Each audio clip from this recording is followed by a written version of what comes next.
Hello, welcome to the Mindful Monk series. Simon here with you again this week.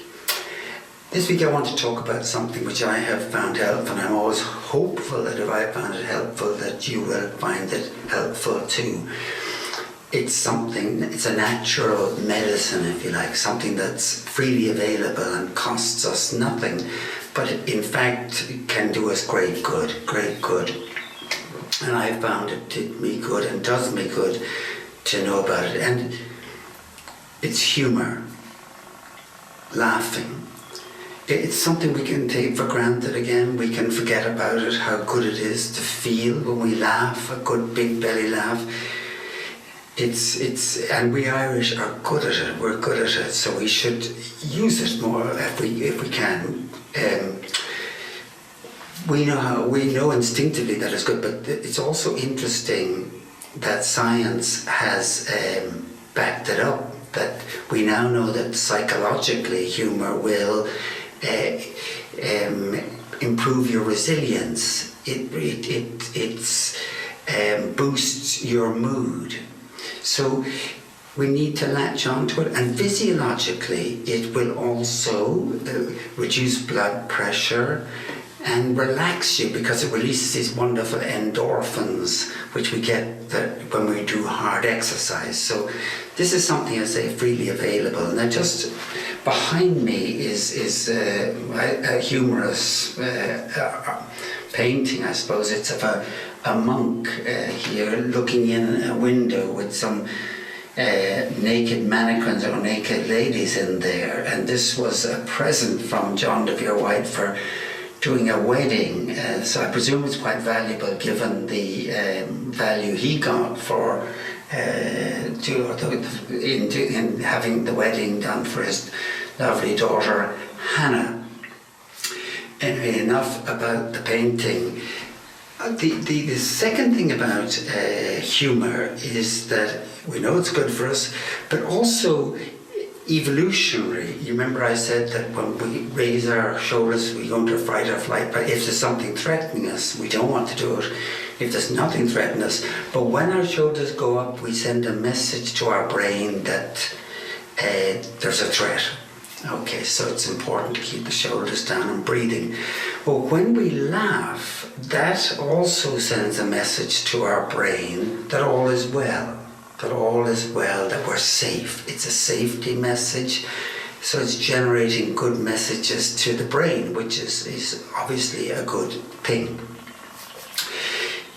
The origin of the word humour too tells us something about it, because it comes from the same root word as humility. So humility, human, humour all come from the term humus. Humus is soil, dirt.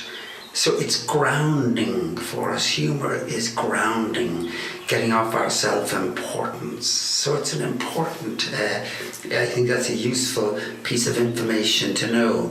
Now the person who really put humour or laughter therapy on the map was a guy called Norman Cousins, and he was the editor of a magazine or a journal in New York.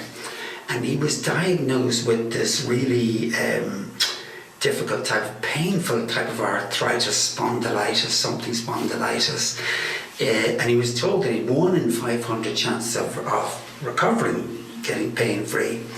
So he said, well, I better do something about this, or else if I want to be the 1 in the 500. So he read a book by Hans C., which is a very well-known book on the stress of life. It's called, written in 1956, I think it was, and he that stated that negative emotions, anger, grief, things that are hard, had kind of a negative effect on the body and make you ill. So he said, well, his argument was, well, if that's true, then if I have positive emotions, then possibly that will reverse the effects, like laughing or gladness or joy. And so he wrote himself a prescription for his recovery, and it was a large dose of the Marx Brothers comedy films. And he found that after 10 minutes of this, of genuine belly laughter, it had an anesthetic effect, that he felt pain-free for at least 2 hours, and he could sleep. And that experience really raised the profile of laughter therapy. And more recent research has shown that laughter can, in fact, significantly enhance the effectiveness of your immune system. But research has also shown that the amount we laugh has decreased. It's gone down in the last few decades. Our great-grandparents laughed a lot, deal more. Now, in order to promote more humour and laughter, in 1968, this woman called Madame Kataria, she wanted to promote it, saying, look, this benefit, all the benefits we can get, and it's going down.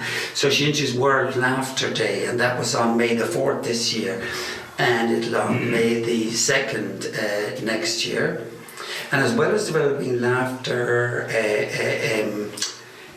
Laughter Day, she also introduced laughter yoga, and you can find that on YouTube, and she recommends 20 minutes of that a day.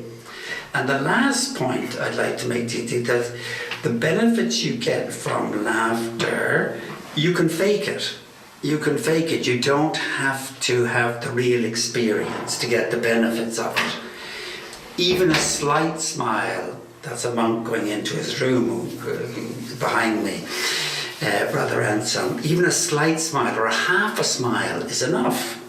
It's kind of like mouth yoga. There's 43 muscles in your face area, and just one of them moving slightly will give you a half smile, and that can give you the benefits. There was an interesting experiment done in the States where, to compare smiling and frowning, they got two groups of students. The first group they gave them a pen and put it in their mouth like this, which forces you to smile, or doesn't force you, but you smile. You form the faces of smile. And the other group too put the pen like this, which makes you frown. And they showed them these cartoons, Gary Larson, the Far Side cartoons.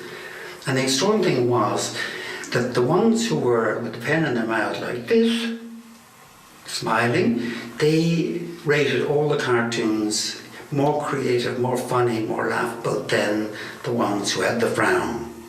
So faking it works. And I know I've tried that, and just forming the smile on your face does change how you feel. So why not give yourself a gift today of this freely available, natural medicine, especially during this time when we're in difficulty.